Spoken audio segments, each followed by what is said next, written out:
Peyton, obviously you don't want to see Aaron go down, but if he's not able to play tomorrow, just kind of how are you preparing yourself for potentially a much bigger role? Just watching everything that he does, just trying to mirror him and shoot around, listen to the questions that are being asked, and just really be hyper-focused, especially with what my role might be.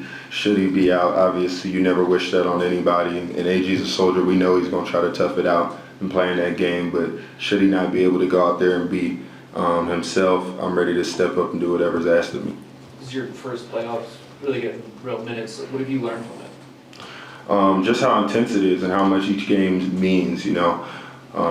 We've now been in 2 7-game series, and it just feels like a whole nother season, you know what I'm saying? The mental toll it takes on you, the physical toll it takes on you, the attention to detail, everything is just magnified. So I just say that, you know, it's just so much more important, and these games mean so much. What did you do on your day off yesterday? What I do on my day off? Yeah. Oh man, I just kicked it. I got some friends and family in town. We just went to dinner last night. And for the most part, rested my body, iced, got some treatment here with our trainers, and watched a little bit of film. You know, the game's all I've been thinking about, and I think that's everybody. So. Did that feel like it was a big difference because you haven't had that time? A little bit. I think that it's nice to have the day of rest, but I think we're all just scratching and itching to get to that game. I mean, I know that it's been hard for me to, you know, sleep the past 2 nights just because of the excitement. So I think everybody's ready to just go out there and lace them up and play. Peyton, is there part of you, man, you know, you lose Mike, you have 7 games galore, and now AG, bring it on, man. Does it embolden you? Yeah, absolutely. You know, I love to rise to the occasion. And I love to be there when my brothers need me and when I'm counted on. That's definitely a big responsibility, and to be trusted with it means the world, so I'm going to go out there and execute just like I have been able to in the past. You know, we played a juggernaut of a match versus them here at home, and it felt like a playoff game when we won that game. So, you know, I've been there before, and I've started games, but this is just going to be a whole nother level, so I'm definitely excited and locked in for it. As you prepare, if AG shouldn't be able to go, as you prepare for that, is it more change on the offensive end or the defensive end if you have to take on a different role? I don't think much changes at all. I just think the amount of time that I'm out there is more. So I just look at it, you know, as a bigger canvas for me to go out there and kind of have my imprint on the game.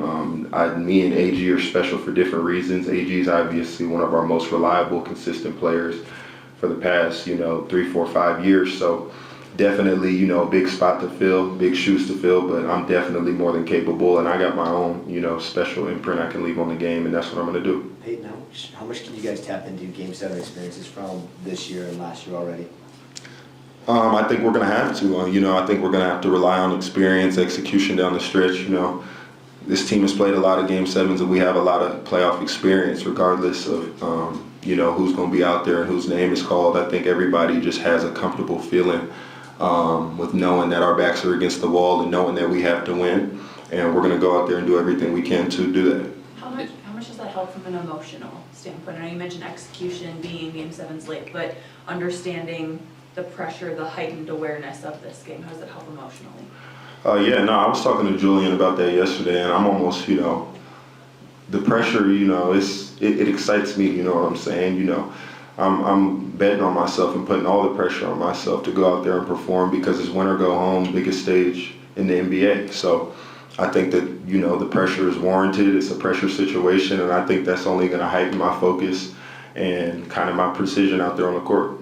That game in November where you have the block at the buzzer, is there any part of that? I think both teams were missing guys. It wasn't just AG, but is there any part of that kind of demands extra attention during this 3-day window in terms of preparing for different situations?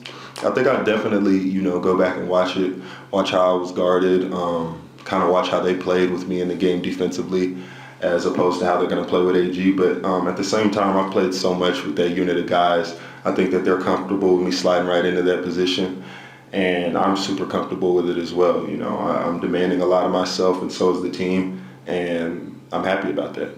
With the amount of zone you guys have been playing and just the way you're guarding Shea, that puts a lot of even more emphasis on Joker's communication as the guy in the back line. What's impressed you the most about how he's navigated that as you guys are trying to stop SGA? Like you said, him just being vocal and being loud back there. You know, he's calling all the shots on defense. You know, he's our captain. And we look to him to know where guys are at even when we can't see them. So just having him back there's a big layer of trust, but I don't think anybody's having any problems trusting Joker. He knows what he's talking about. He's one of the great basketball minds that I'll ever be around and I've ever been around. So grateful to have him back line as opposed to anybody else. Peyton, it was kind of funny watching Jamal kind of goof on SGA with the flop and stuff, but the refs aren't going to call flopping. They're not going to do it. Should you guys consider, or have you considered embellishing yourself to try to draw calls, or is that just not the style that you want to play by? I think that's kind of been the trend that's kind of we've been following since the start of this series is kind of maybe you got to sell those calls a little bit more. You know, if you're not doing it, maybe you're more at a disadvantage than guys who are doing it. We see they're not calling flopping technicals, which is fine, but at the end of the day, you got to kind of do what gives you an advantage. And in games like these, I think if you are being fouled or you do feel like there's contact that's illegal, you should be able to embellish a little bit and show it. But at the end of the day, that's not my game. That's not really my game. I'm gonna leave that to the people who are good at it, and I'm gonna just stick to what I'm good at. One more, anything else? You ever had a hamstring strain? Absolutely, right before the season. I know you remember. How hard is it to play with that? Oh, it's tough. It's super taxing because with that hamstring, them soft tissue injuries, it hurts to do anything. It hurts to bend over in a defensive stance. It hurts to get out of bed. It hurts to brush your teeth in the morning. Like, it's just one of those things that nags at you. So I know how much of a soldier AG is, and I know how much he wants to play. And I think he has 1,000% intentions of going out there and trying his best to play. And for that alone, we're proud of him. So no matter what ends up happening, we're all going to be ready behind him, but we're pushing for him. Appreciate you, Peyton. Thank Thanks, you. everybody. Brush your teeth. Don't you do anything. Thank you.